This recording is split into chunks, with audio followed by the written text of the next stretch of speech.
I stood in the doorway holding Emily's diagnosis of cancer, her last chance for expensive treatment. My children, Eric and Laura, were sitting at the table, flipping through their phones indifferently. "Help," I pleaded, "it's your mother." Eric snapped, "It's your problem, Dad." Laura nodded without looking up. A month later, Emily passed away. They didn't even come to the funeral. That night I swore that their betrayal would cost them everything. I was not looking for blood, only justice. And I knew how to get it. Before we continue, please subscribe to the channel and let us know where you are listening in the comments. I stood in Eric's doorway, the medical report crumpled in my fist. Emily's diagnosis, cancer, stage 4, burned in my mind. The Chicago skyline glittered through the floor-to-ceiling windows of his pristine living room, all glass and chrome, like a showroom for a life I'd never understand. My son sat sprawled on a leather couch, scrolling his phone. Laura, my daughter, perched beside him, adjusting a gold bracelet that caught the light. I just told them about the treatment, the cost, the slim chance to save their mother. My voice cracked as I begged, "Help us. Please. It's your mother." Eric snorted, not looking up. "Your mess, Dad. Not mine." Laura's eyes flicked to me, then back to her phone. She nodded, a silent agreement. I stepped forward, the paper trembling in my hand. "You're her children. She'd do anything for you." My words felt heavy, useless, like stones sinking in a lake. The room smelled of Laura's floral perfume, sharp and expensive. I dropped the report on the glass table. It landed with a soft thud, a plea in ink and paper. Eric pushed it away with one finger, like it was trash. "You think I'm dipping into my savings for this? Get real."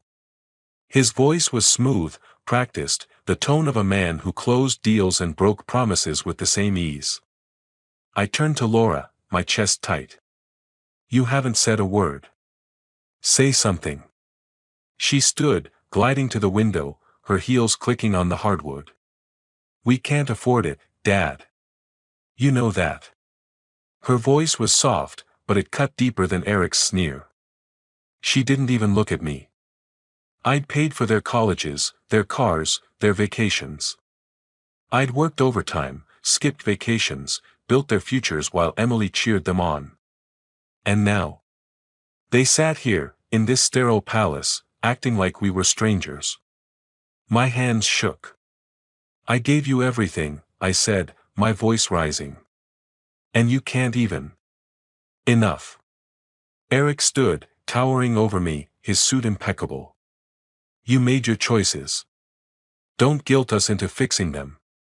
The words hit like a slap.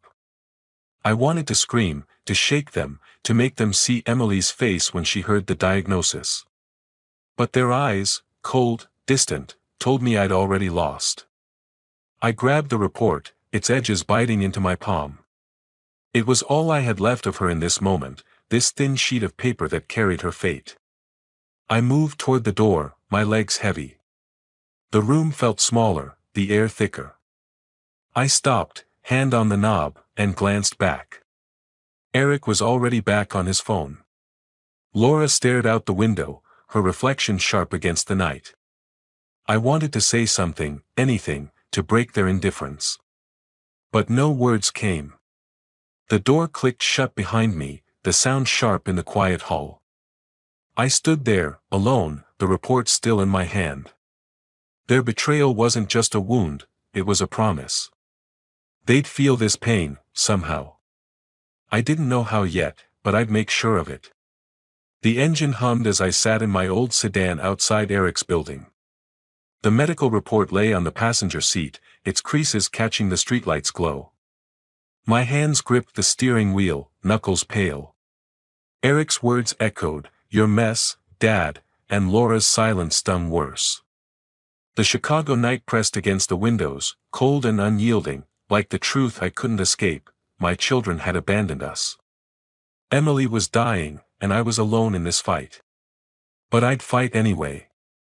I shifted into gear and drove, the city blurring past. The smell of worn leather filled the car, grounding me. Emily was at home, sleeping, unaware of our children's betrayal. I couldn't tell her. Not yet. She deserved hope, even if it was a lie. At our modest house in the suburbs, the porch light flickered. Inside, Emily's quilt draped over the couch, a remnant of her warmth. I crept past her bedroom, her soft breathing a fragile thread in the dark. In the kitchen, I dialed the bank. "I need a loan," I said, my voice steady despite the ache in my chest. The clerk's questions droned on: collateral, income, assets. I had little to offer but the car and our savings, scraped together over decades. Next, I called a dealer to sell the sedan. "It's old but reliable," I told him, ignoring the pang of losing the car we'd driven to Laura's graduation. By dawn, I'd arranged to empty our retirement fund. It wasn't enough for the full treatment, but it was a start. My back ached, my eyes burned, but I kept moving. Emily needed me too. In the hospital, the sterile halls smelled of antiseptic. Emily lay in a narrow bed, her face pale but smiling when she saw me. "You look tired, Henry," she said, her voice weak. "I'm fine." I forced a grin, sitting beside her. "We're handling it." Her hand, thin and cool, squeezed mine. The gold of her wedding ring glinted, a reminder of the day I slid it on her finger, promising forever. I wanted to tell her about Eric and Laura, to share the weight, but I couldn't. Instead, I lied. "The kids send their love." She nodded, trusting me. I hated myself for it. The doctor pulled me aside later, his face grim. "A month, maybe 2, he said. The treatment might buy time, but he didn't finish. He didn't need to." I paid what I could, every cent I'd scraped together. Days blurred, bank visits, hospital runs, late-night calls to insurers. Emily grew weaker, her smiles rarer. I held her hand, told her stories of our early years, anything to keep her here. But the cancer didn't care. One night, the monitor's beep slowed. Emily's breathing faltered. I clutched her hand, her ring cold against my skin. "Stay with me," I whispered, but she didn't hear. The room was silent, save for the flatline's drone. She was gone. I didn't cry. Not then. The anger was too sharp, too raw. Eric and Laura hadn't called, hadn't visited. They'd left her to die, left me to carry this alone. I slipped her ring into my pocket, its weight a vow. They'd pay for this, not with blood, but with everything they valued. I walked out of the hospital, the corridor stretching endlessly before me. My steps echoed, steady and sure. In my pocket, the ring pressed against my thigh, a reminder of what I'd lost, and what I'd make them lose. Rain tapped the polished wood of Emily's casket, a single drop sliding down its edge. I stood alone on the muddy grass of the Chicago cemetery, my coat soaked through. The priest's voice droned, words about peace and eternal rest, but I didn't listen. My eyes fixed on the empty chairs lined up under the tent, meant for family. Eric and Laura hadn't come. Not a call, not a text. The gray sky pressed down, heavy as my grief, but sharper still was the anger curling in my gut. They'd abandoned her in life, and now in death. The ceremony ended. The gravedigger's shovel scraped the earth, a rhythmic thud. I turned away, my shoes sinking into the wet ground. The drive home was quiet, the radio off, the world muted. Our house felt hollow without Emily's laugh, her soft humming. In the living room, I sank into the armchair, its fabric worn from years of her sitting there, reading. A photo album lay on the coffee table, its leather cover cracked. I hadn't touched it in years. I opened it, the pages creaking. A picture of Eric, grinning in his first car, a used sedan I'd worked overtime to buy. Another of Laura, radiant at her wedding, the one we'd mortgaged the house to help pay for. Each photo was a memory of sacrifice, of love, of a family I thought we'd built. I'd been proud, then. I'd believed they'd loved us back. My fingers tightened, crumpling the page's edge. How had it come to this? I flipped faster, the images blurring. Eric's graduation. Laura's prom. A Christmas where we all laughed, Emily's arms around them. My chest ached, but not with sadness, with betrayal. They'd taken everything, our money, our time, our trust, and thrown it away when we needed them most. I stopped at a photo of the four of us, smiling at a picnic years ago. My hand froze. Their faces, so young, so happy, mocked me now. The album hit the floor with a thud, pages splaying open. I stood, my breath ragged. Enough, I said aloud, my voice steady in the dark room. They'll pay for this. The words felt right, final. I wasn't the broken man who'd begged them for help. Not anymore. I crossed to the desk, pulling out my phone. Scrolling through contacts, I paused at names I hadn't called in years, old colleagues, favors owed, people who knew things. My thumb hovered over one, Tom Harlan, a lawyer I'd worked with decades ago. He'd know where to start, how to dig into Eric's deals, Laura's debts. I needed information, leverage, a way to hit them where it hurt. The rain tapped the window, its reflection dancing on the glass. I saw my face, lined and tired, but my eyes were sharp. I dialed Tom's number. The line rang once, twice. My heart thudded, not with doubt, but with purpose. I didn't speak when it connected, just listened to the static, the possibility. Whatever came next, I was ready. Rain streaked the cafe window, blurring the Chicago street outside. I sat in a corner booth, a cold coffee untouched, my fingers tapping the edge of a worn notebook. The place hummed, baristas shouting orders, chairs scraping, the air thick with espresso and chatter. I glanced at my watch. Susan, Tom's contact from Eric's firm, was late. My eyes flicked to the door, then back to the notebook, its pages already marked with names, dates, questions. This was my anchor now, my way to pull Eric and Laura down. The door chimed. Susan slipped in, her coat damp, eyes darting. She slid into the booth, clutching her purse. I shouldn't be here, she whispered, barely audible over the noise. You're here now, I said, keeping my voice calm. Tell me about Eric. She hesitated, then leaned in. He's been bragging. Deals that don't add up. Off-the-books stuff. Thinks he's untouchable. I opened the notebook, scribbling. Who knows about this? Only whispers. His boss might suspect.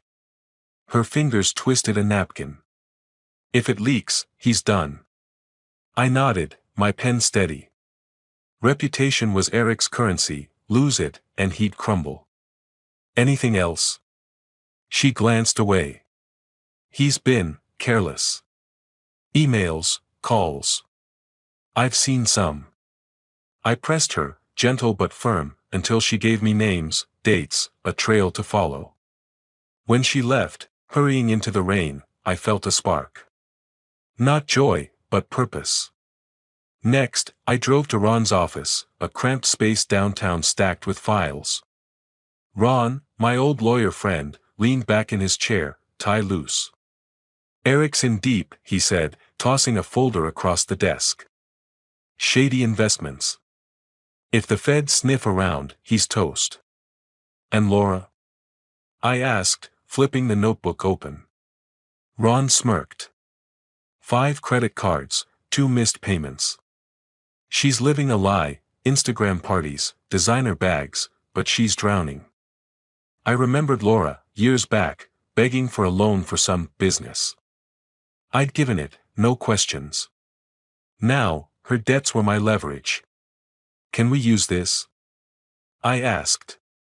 Ron's eyes narrowed. Depends. What's your play, Henry? I didn't answer. Back home, night cloaked the house, the only light from a flickering bulb. I sat at the kitchen table, the notebook open. My pencil-traced lines, Eric reputation. Laura debts. Arrows connected them, a web of their own making. For the first time in months, I smiled. This wasn't just anger, it was control. I closed the notebook, slid it into a drawer, and locked it. The house was silent, but my mind buzzed. I pulled out an old laptop, its keys stiff from disuse, and opened Eric's firm's website. Names, emails, a hierarchy of power. I started typing an anonymous message, fingers steady but heart racing. You should look into Eric Collins. Check his deals. The cursor blinked, waiting. I stopped, the screen's glow harsh on my face. Was this enough? Or just the start? The word stared back, a challenge I wasn't ready to answer. Not yet. The laptop's glow cast shadows across my kitchen, the only light in the house. My fingers hovered over the keyboard, the anonymous email half-written. Eric Collins. Off-books deals. Check the records. The cursor pulsed, a heartbeat in the dark. Emily's ring, tucked in my pocket, pressed against my leg. I saw her face, pale in the hospital, her trust in me unbroken even as our children turned away. Was this too far? Hurting them like they'd hurt her? My hand trembled. No. They deserved this. I hit send. The screen flashed, message gone, no turning back. I leaned back, the chair creaking, and let out a breath. The house was still, the hum of the laptop fading as I shut it down. Sleep didn't come that night, but I didn't need it. I'd taken the first step. Morning broke gray and sharp. I walked to a park near downtown, needing air, noise, anything to drown the questions in my head. The paths bustled, joggers, dogs, kids chasing pigeons. I sat on a bench, the wood damp from last night's rain, and watched the world move. A radio blared from a vendor's cart, catching my ear, financial firm under scrutiny for irregular transactions. My pulse spiked. Eric's firm. It was happening. Across town, in Eric's glass-walled office, he stood rigid, phone pressed to his ear. What do you mean, an audit? He snapped, his voice tight. Who sent that tip? His tie was askew, his confidence fraying. I wasn't there, but I could imagine it, his panic, his world tilting. Good. Back home, I checked the anonymous email account. The message was marked read. A reply sat in the inbox, brief, we're looking into it. My fist clenched, a quiet thrill running through me. I'd done this. Me, the old man they dismissed. I paced the living room, energy I hadn't felt in years coursing through me. But a shadow lingered, fear. What if they traced it back? What if I'd miscalculated? In the park earlier, the radio had kept going, no names released, but sources say key players are nervous. I'd frozen, listening, my hands buried in my pockets. Now, at home, I turned on the news, the anchor's voice filling the room. Eric's firm again, more details, regulators involved, reputations at stake. I smiled, but it didn't reach my eyes. This was just the start. My phone buzzed.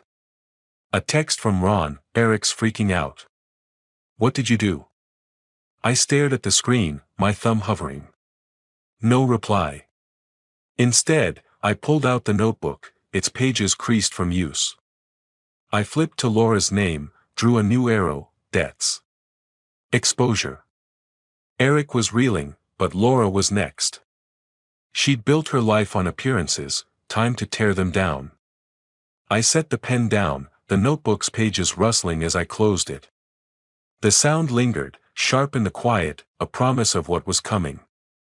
Eric's office was a cage of glass and steel, the Chicago skyline mocking him through the window. His phone vibrated, skittering across the desk, Laura's name flashing. He snatched it, his jaw tight. What now? He snapped, tossing a pen that rolled toward a hairline crack in the glass tabletop. The crack caught the light, a jagged reminder of the audit his boss had just announced, triggered by that anonymous tip. His deals, his reputation, everything was unraveling. "You screwed this up, didn't you?" Laura's voice was shrill through the speaker. "Your shady deals are dragging us both down." "Me?" Eric stood, pacing. "You're the one flashing your debt-ridden life all over the internet. Someone's watching, Laura. Someone knows." I wasn't there, but I knew. From a crowded cafe across town, I sipped bitter coffee, my phone open to Laura's latest Instagram post, a forced smile at some glitzy event.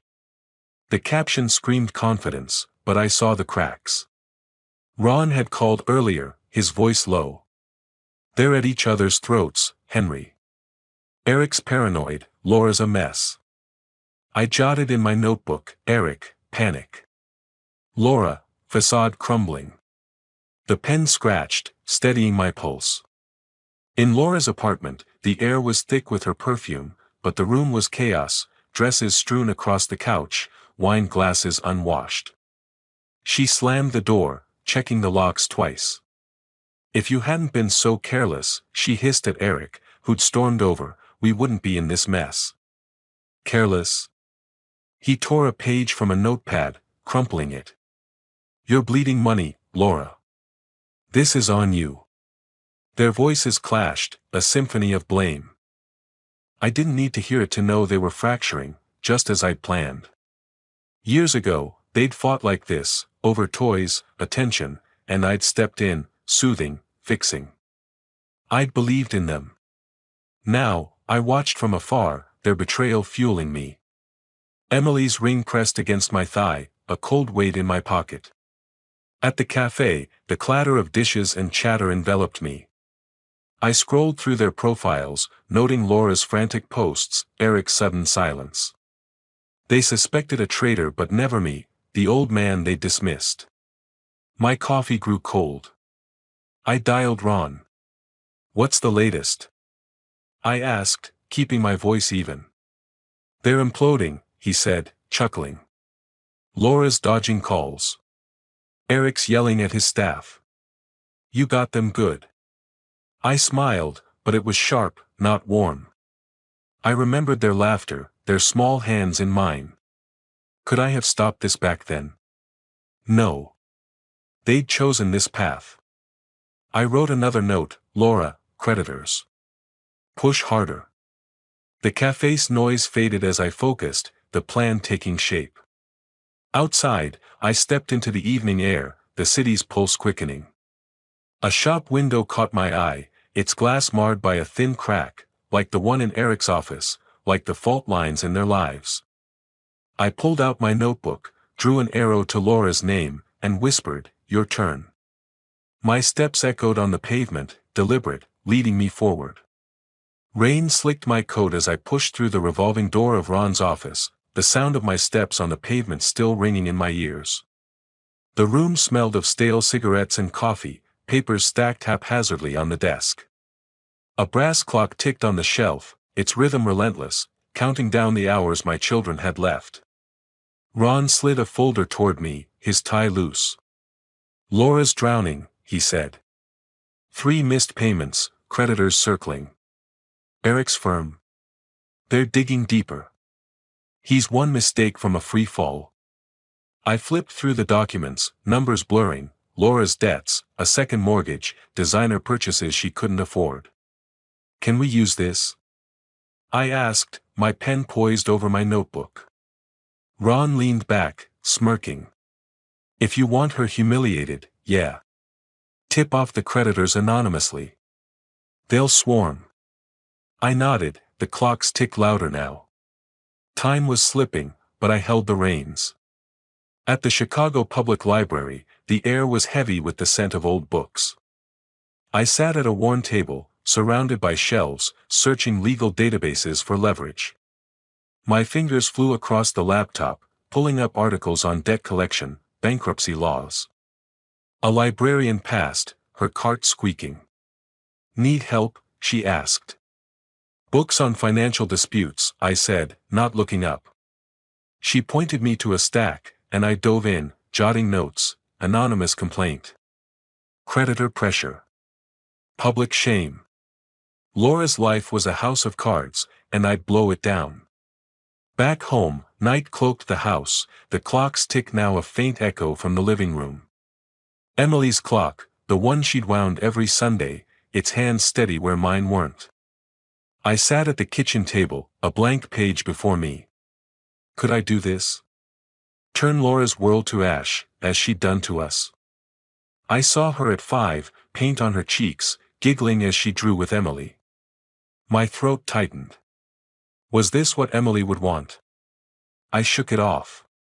She'd died alone, ignored by the daughter she'd loved. I wrote the letter to Laura's creditors, detailing her debts, her missed payments, her lies. The pen scratched, each word a brick in the wall I was building. I stopped, the clock's tick filling the silence. Was I a monster? Or a father seeking justice? I didn't know anymore. I sealed the envelope, my hand steady. The house was dark, the air still. I checked the locks, slid the letter into my coat pocket, and stepped outside. The mailbox stood at the corner, its metal glinting under a street lamp. I hesitated, the envelope heavy. Emily's ring pressed against me, urging me on. I dropped the letter in, the slot snapping shut with a hollow thud. It was done. The sound lingered, sharp in the quiet night, a signal of what was coming. Glass crunched under Laura's heel, the shattered mirror reflecting her frantic eyes. Her apartment was a war zone, silk dresses tangled on the floor, a spilled wine glass staining the rug. The creditor's letter trembled in her hand, its demands stark, immediate payment or legal action. Her phone buzzed, a collector's voice cutting through. "We know you're dodging us, Ms. Collins." She hurled the phone, her scream swallowed by the chaos.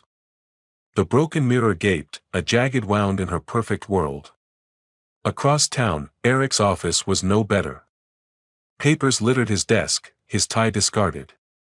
"You're telling me they pulled the deal?" he barked into the phone, his boss's voice cold on the other end. "Because of the audit? This is sabotage." He slammed his fist down, the crack in his glass desk widening. He didn't know who'd tipped the regulators, but his world was shrinking, his name tarnished. I sat on a park bench, the Chicago evening cool, leaves rustling in the breeze. My phone glowed with news, Collins' financial faces scrutiny, major client withdraws. Ron's text followed, Laura's a wreck. Creditors are hounding her.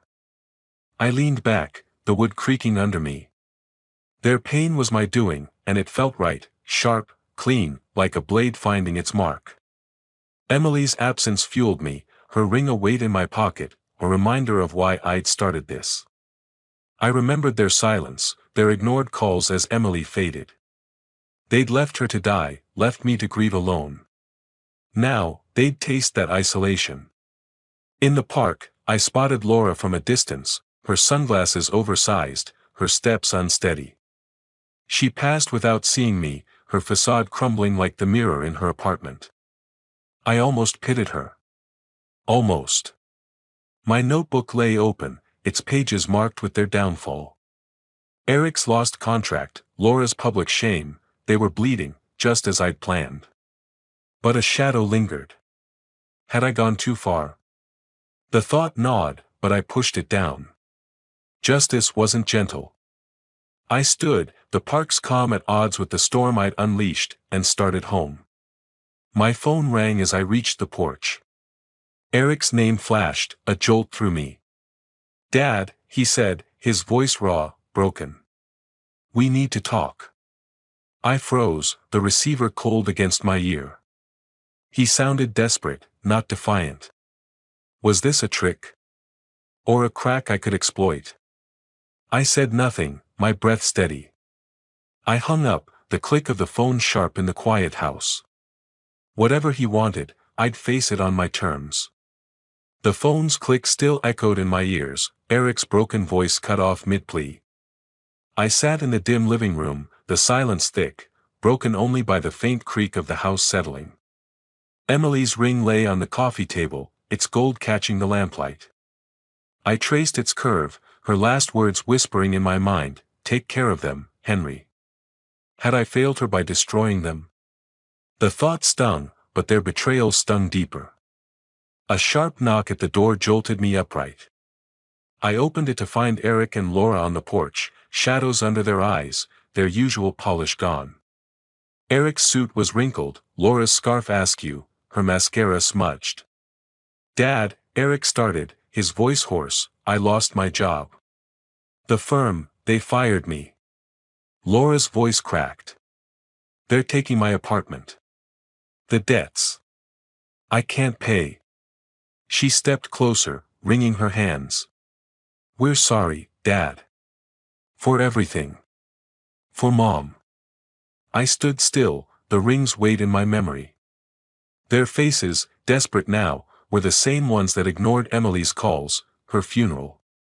I saw the empty chairs at the cemetery, the rain pooling where they should have stood. "Sorry," I said, my voice low, steady. "You left her to die alone." Eric flinched. "We were wrong, okay? We didn't think. You didn't care." I cut him off, my hand tightening on the doorframe.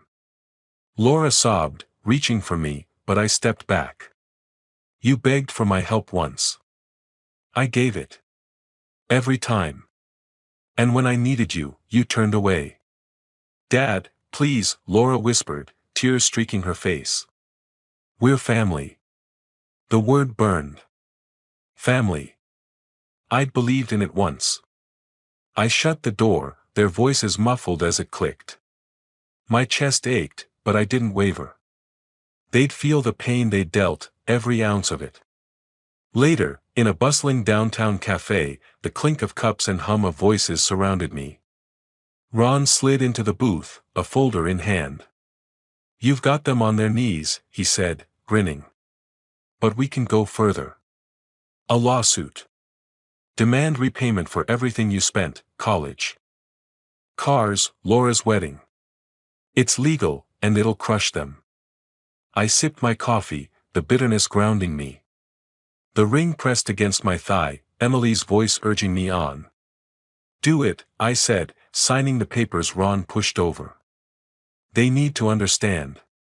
He nodded, gathering the folder. "Court's tomorrow. You ready?" I didn't answer, just tucked the ring deeper into my pocket. Justice was close, but it wasn't sweet, it was heavy, final. Back home, my phone buzzed with Ron's text, "Lawsuit filed. Court tomorrow." I stood at the window, the street dark, a single street lamp flickering. "This is for you, Emily," I whispered, my breath fogging the glass. The light's reflection danced, sharp and unyielding, pulling me toward tomorrow. The street lamp's glow lingered in my mind as I sat in the Chicago courtroom, its wooden benches hard under me. The air smelled of polished oak and tension, the judge's gavel a quiet fret on the desk. Across the aisle, Eric and Laura sat, pale and shrunken, their lawyer whispering frantically. The lawsuit papers, crisp in my hand, detailed every dollar I'd poured into them, college tuition, cars, Laura's lavish wedding. Now, I'd take it back, along with their pride. The judge cleared his throat, reading the claim. "Mr. Collins seeks repayment for financial support provided to his children, Eric and Laura Collins, totaling over $300,000. Murmurs rippled through the room. Laura hid her face, Eric's fists clenched, his knuckles white. Their lawyer stood, arguing they had no means to pay, that it was unfair. But Ron had built an ironclad case, bank statements, receipts, my years of sacrifice laid bare. The judge called me to speak. I rose, the document heavy, my voice steady. "This isn't just about money," I said, eyes locked on my children. "It's about what they threw away. Their mother died alone because they wouldn't help. I gave them everything, and they gave her nothing." The room stilled. I held up the papers. "I made their lives possible. And I made their fall. The tip about Eric's deals. The creditors chasing Laura. That was me." Gasps echoed. Eric lurched forward, shouting, you ruined us. Laura sobbed, her shoulders shaking. The judge banged his gavel, but I didn't flinch. I saw Emily's hand in that hospital bed, her ring cold, her breath gone. You betrayed her, I said, my voice cutting through their cries. You betrayed us both. Now you pay. The judge ruled in my favor, ordering repayment with interest. Eric's face crumpled, Laura's hands covered her eyes. I felt no joy, only a grim satisfaction. Justice wasn't warm, it was sharp, final, like the gavel's crack. I walked out, the document folded in my coat, the evening air biting my face. The street was quiet, wind rustling through bare trees. I'd won, but the victory was hollow without her. I stopped at the cemetery's edge, its iron gates looming in the dusk. Emily's grave was there, waiting. I touched the ring in my pocket, its curve familiar, grounding. The gates creaked as I pushed them open, their sound a call to finish what I'd started. The cemetery gates groaned as I stepped through, gravel crunching under my shoes. The evening sky burned pink, casting soft light on Emily's headstone. Her name, etched in smooth granite, felt like a hand reaching out. I knelt, the grass damp, and set her ring on the stone, its gold warm from my pocket. It's done, I said, my voice low. They paid for what they did. The silence held me, broken only by a distant bird's call. I told her everything, the lawsuit, their tears, the courtroom's wait. I made them feel it, Emily. The hurt they gave us. My fingers brushed the stone, cool and solid. I'd kept my promise, but the cost lingered, a quiet ache. She'd loved them, even at the end. Would she have wanted this? I stood, the sunset fading, and let the question go. The path here had been long, Eric's sneer, Laura's silence, Emily's last breath. I saw us years ago, walking hand in hand through a park, her laugh bright, her eyes alive. That was the Emily I carried, not the one who'd faded in a hospital bed. I'd fought for her, for us, and it was enough. Back home, the house felt different, still hers, but lighter. I cleared the coffee table, tucking away the photo album, the notebook, the lawsuit papers. Each item was a chapter closed, a weight lifted. The old clock spot was empty, its tick gone, but I didn't need it anymore. Time wasn't my enemy now. I dialed Tom, my voice steady. Feel like fishing this weekend? He laughed, surprised. You serious, Henry? Been years. Time to start again, I said, meaning it. We set a date, and I hung up, the promise of a new day settling in me. In the living room, I sat with Emily's photo, her smile soft in the lamplight. I'd torn down their world, not for hate, but for love, for her, for the life we'd built. They'd rebuild, or they wouldn't. That wasn't mine to carry. I switched off the lamp, the room sinking into quiet dark. In bed, I held her photo close, my breathing slow. Justice was done, and I was free, not from grief, but from rage. I closed my eyes, her face the last thing I saw, and slept, the lightest I had in years.